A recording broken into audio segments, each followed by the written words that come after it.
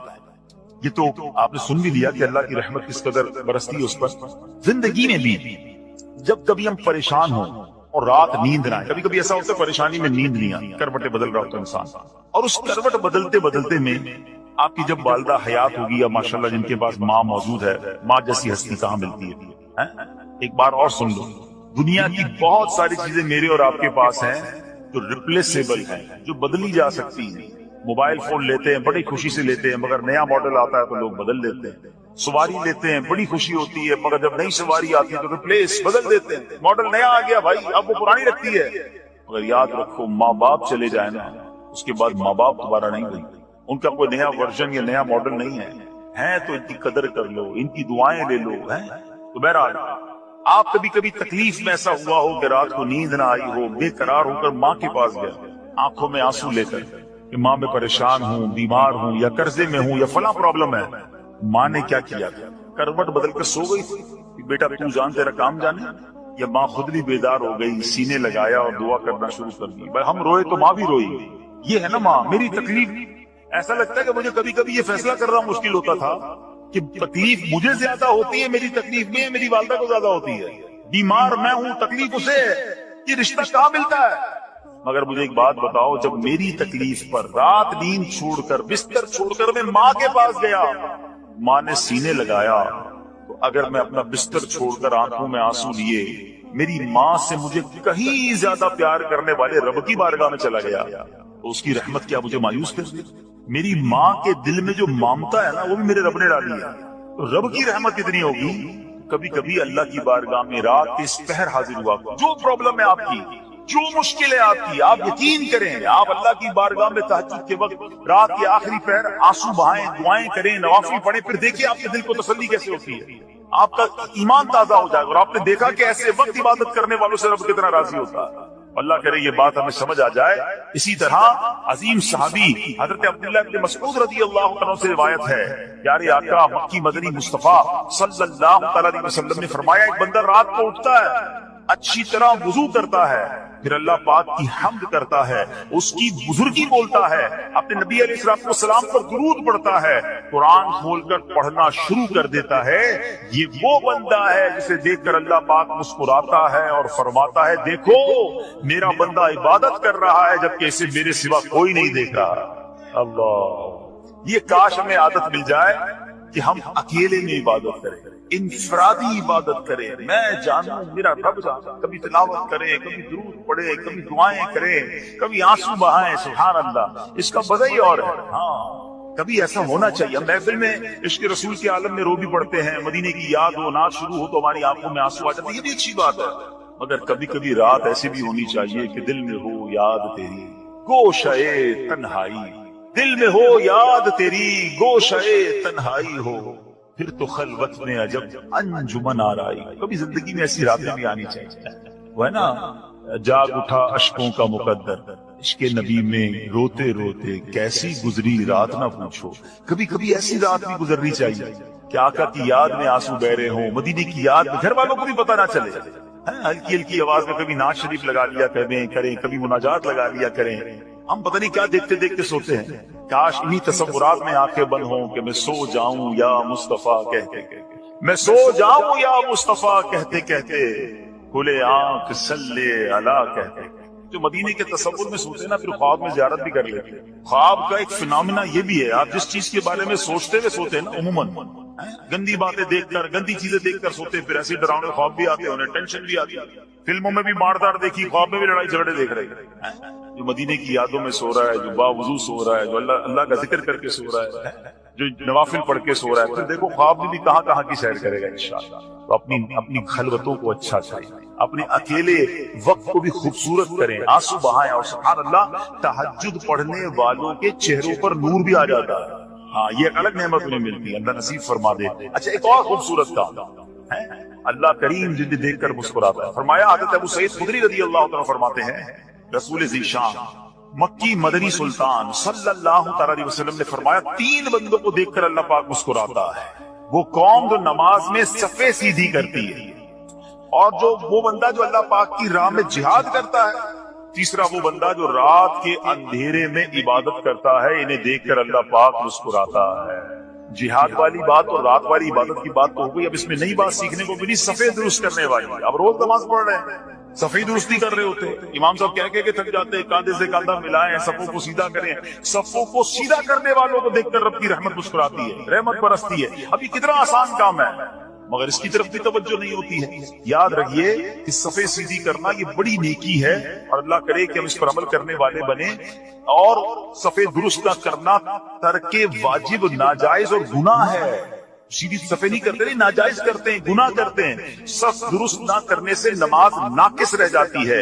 اور یہ بعض اوقات وہ کہتے ہیں یار ہمیں اس نماز میں وسوسے بہت آتے ہیں، روایتوں میں آتا ہے صف درست نہ کرنا نماز میں وسوسے آنے کا سبب ہے۔